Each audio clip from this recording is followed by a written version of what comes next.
Hey everyone, and welcome to the channel. So in front of us we have the 2023 Toyota A90 Supra. This is the 3.0, finished off in nitro yellow. These have a starting MSRP right around $53,000. Now you can also opt for the 4-liter or the 4-cylinder if you don't want to spend quite that much money. But for this 3.0, underneath the hood, this is powered by a 3-liter turbocharged inline 6-cylinder paired to the 6-speed manual transmission. This pumps out 382 horsepower, 368 pound-feet of torque. That power sent to the rear wheels, propelling this 3,400-pound sports car from 0 to 60 in 3.8 seconds. Top speed is 155, and for the manual, you're looking right around 19 miles per gallon in the city and 27 out on the highway. So you get a pretty fuel economy sports car for those power figures, and of course from Toyota, that is very underrated. So this puts out just over 400 horsepower to the wheels. Very powerful sports car. Now up front, Toyota badge is front in the center, which is also a sensor. There's parking sensors located up front too. This gets LED headlights, of course, with the turn signals and the DRLs. Plenty of cutouts in that lower section of the bumper. However, there are some fake vents like just over there, and then the ones on the hood as well. Now there's gloss black for the entire lower section of the bumper, which is a great contrast with this yellow. And I think it has a really nice front end. There's a small, what I'll call bullnose design right in front of the Toyota badge there. But I think it gives it a good look. It's a very nice modern design of the MK4, which is the previous Toyota Supra that was made over 20 years ago, since they stopped producing that vehicle and then they brought it back with this MK5. Now for the 2023, it gets a new set of 19-inch wheels with the dark gray trim. This has 4-piston calipers up front, single pistons in the rear. And then that gloss black will work its way to the lower side skirt there. Really nice indentions and contoured lines for the side. There's that trim piece, which is fake, underneath the door handle there. But I love the design with all those lines. Matte black for the power folding side mirrors, also have the turn signal on them. And then this has that double bubble design for the roof. So it indents in the middle there, gives you plenty of headroom on both sides. You can even wear a helmet if you are taking this to the track. And then these rear fender arches are very wide. Check this out. From that trim piece, it comes up this entire section all the way to the back. Flows very nicely, gives it a good look. So you can throw in some wider tires if you need to, and you still have coverage for those. Now this has LED taillights, backup camera with all these sensors, dual exhaust, reverse lights are in the middle, and then we have more gloss black for that diffuser. Now for this Supra, you can't just walk up to it and pop the trunk. I think that's something Toyota definitely missed out on, because for someone, this is a daily driver, and having to find the key just takes some time.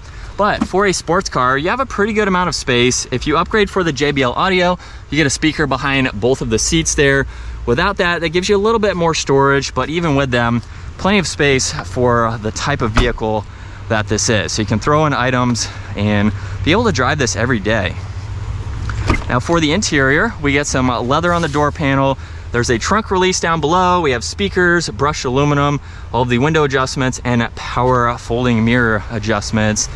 Toyota Supra is down on that door sill, and we get a good combo of leather and suede for these sport bucket seats. Some more brushed accents up top, memory seating adjustments, and the automatic controls are located down below too.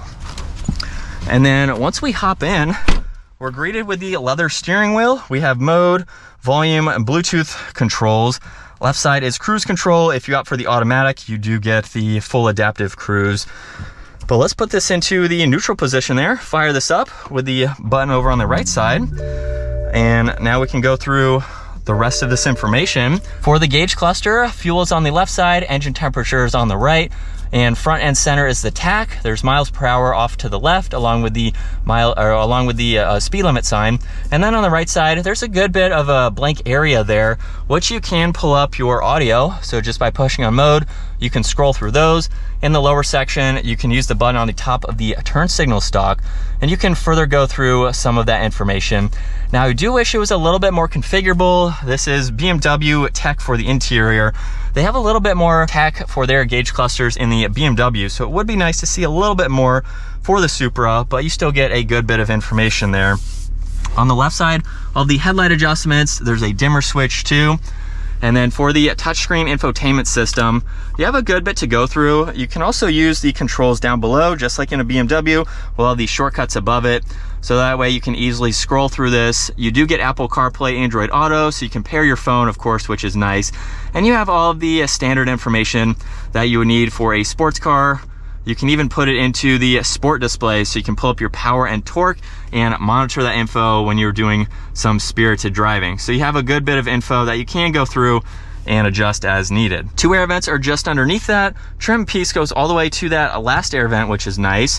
Power and volume in the middle, along with tuning and all of the presets.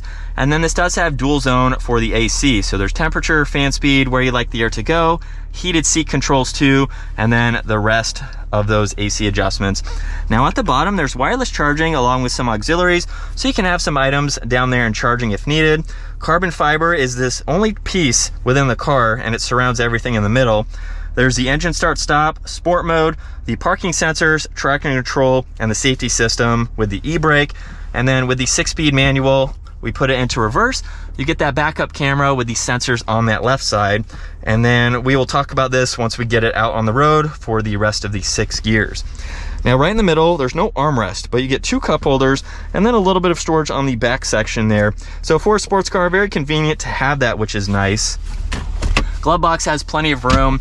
And then as far as visibility goes, we have a bit of a pillar here, but you have that side window, rear window, side mirror, of course. Really isn't all that bad. You get used to it, and it's not something that will or should deter you from buying this. You got space over that left shoulder too, and then area in the back, of course, if you need to reach any items. We have this stabilizer bar in the middle, and then there's also the cover. If you remove that, you can put in some taller items if you need to. And from second gear, here we go.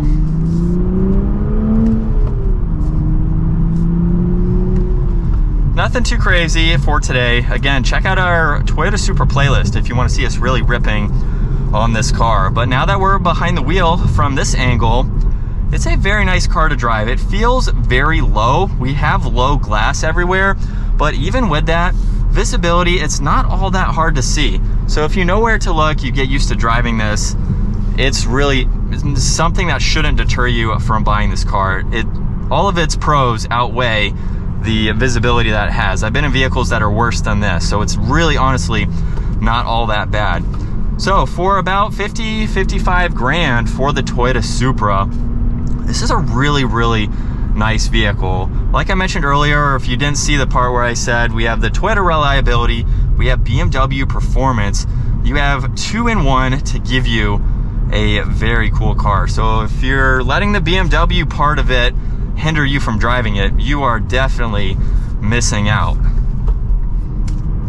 It's super quiet. It's a good vehicle for daily driving. A lot of people daily this. A lot of people are actually buying the manual transmission, which is really cool to see. My brother made a full video on that.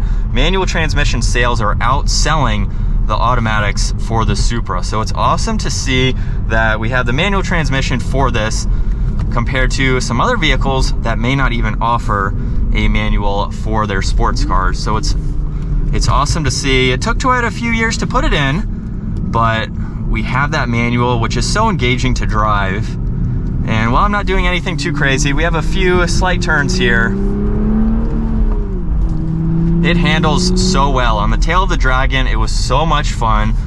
One of the fastest cars that we drove through, just for its handling and how it is as a track vehicle, as a mountain roads vehicle, and even as a daily. It's something that can do it all. But I think that's going to wrap it up for this 2023 Toyota Supra. Once again, huge shout out to 704 Exotics. Check out their website. That link is down in the description. Check out our Toyota Supra playlist. Give the video a huge thumbs up and consider smashing that subscribe button so you guys don't miss out on our daily uploads. I will see you all in the next video.